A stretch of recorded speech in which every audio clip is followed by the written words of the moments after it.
BNP একটা গণতান্ত্রিক রাজনৈতিক দল, এনসিপি আর একটা গণতান্ত্রিক রাজনৈতিক দল হিসেবে বেড়ে উঠলে একটি উগ্রবাদী দল অপ্রাসঙ্গিক হয়ে যায়, ছিটকে যায়।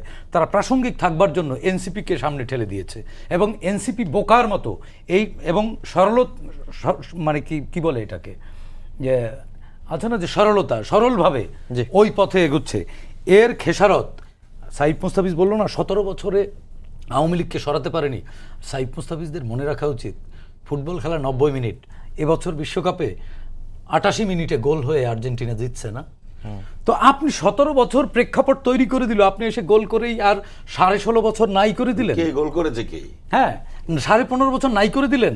ভাই, প্রেক্ষাপট তৈরি করেছে বিএনপি এবং এই জুলাই গণ অভ্যুত্থান 2024 রাজনৈতিক দল হিসেবে যদি দাবি করে বিএনপি যে একক কর্তৃত্ব বা কৃতিত্ব তাদের, তাহলে সেটা বিএনপি দাবি করতে পারে, কারণ তারা ঘোষণা দিয়ে না করলে করতে পারে, কেউই তো করে না।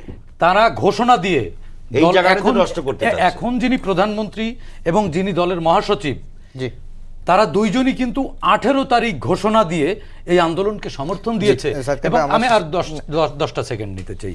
ঘোষণা দিয়েছে এবং তারা পরবর্তী কৃতিত্ব নেয়নি। জুলাইটা শুধুমাত্র এনসিপি, বিএনপি, জামাত, 18 কোটি মানুষের এই জায়গাটিতে যদি বিভক্ত করা যায়, এই জায়গাটিতে যদি বিভক্ত করা যায়, তাহলে জুলাইটা হবে বিতর্কিত এবং জামাত প্রাসঙ্গিক হবে। জামাত 71-এর কলঙ্ক মোচন করে রাজনৈতিক মূল ফোর্স হবে, আওয়ামী লীগ প্রাসঙ্গিক হবে।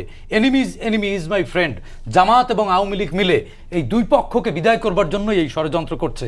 না হয় এনসিপি বা বিএনপির দ্বন্দ্ব দূরত্ব হবার তো কোনো সুযোগই নাই, কারণ এরা তো ভাই ভাই কাঁধে কাঁধ মিলিয়ে লড়েছে এবং সারি সারি মরেছে।